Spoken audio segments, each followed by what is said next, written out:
Hello বন্ধুগণ, আজকে চলে এসেছি আমি যে দেশে থাকি কঙ্গো দেশের পরিস্থিতি সম্পর্কে বলতে।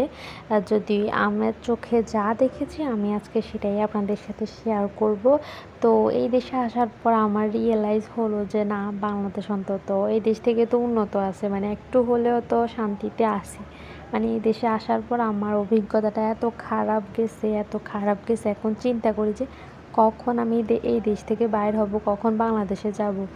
নিজের মাতৃভূমির প্রতি একটা ভালোবাসা চলে আসছে রে ভাই। এত করুণ এই দেশের কাণ্ড কারখানা, এত বাজে পরিস্থিতি। আপনারা ইউটিউব সার্চ দিলেও কিন্তু পেয়ে যাবেন যে কঙ্গো দেশের অবস্থা কীরকম।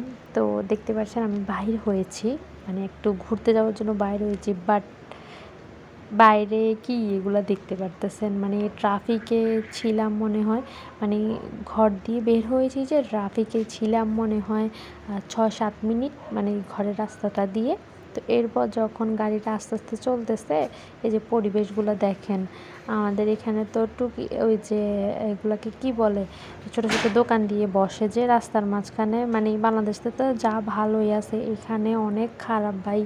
অনেক অস্বাস্থ্যকর পরিবেশ, মানে সব কিছু অস্বাস্থ্যকর। আর জিনিসের কোয়ালিটি তো বলতে গেলে তো একেবারেই নেই। আমি এদেশে আসার পর তো অনেক হতাশ, মানে কিছুই নাই।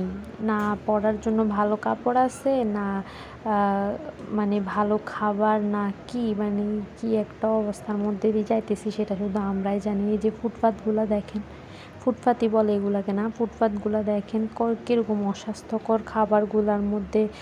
আচ্ছা যেটাই হোক, ফুটপাতের খাবারে তো এগুলাই বলে। ওই যে সাদা সাদা যে এগুলো দেখতেছেন, ওগুলা এই দেশের মানুষদের প্রিয় খাবার। ওই যে ফুফু না কুয়াঙ্গা বলে, আমি ভুলে গেছি, ফুফু বলে এটাকে, পাউডার করে খাওয়া হয়। তো যখন ট্রাফিক দিয়ে যাচ্ছিলাম, তো সামনে দিয়ে একটু ইয়ে করে দেখলাম যে অবস্থা কতটা খারাপ। তো এখন এই ভিডিওটা দেখে আপনাদের বলেন যে বাংলাদেশের অবস্থা কি এর থেকে ভালো নয়? বাংলাদেশের অবস্থা কি এর থেকে খারাপ? দেখছেন আমি যতটুকু রাস্তায় গেছি ততটুকু এই যে ময়লা পড়ে আছে একসাথে, ময়লাগুলো পরিষ্কার করার কেউ নেই। মানে যেভাবে সেভাবে অস্বাস্থ্যকর পরিবেশ। এজন্য এই দেশে না একটা রোগ বেশি হয়, ম্যালেরিয়া। এই দেশে তো অনেক মানুষ না ম্যালেরিয়া মারাও যায়, কি একটা অবস্থা।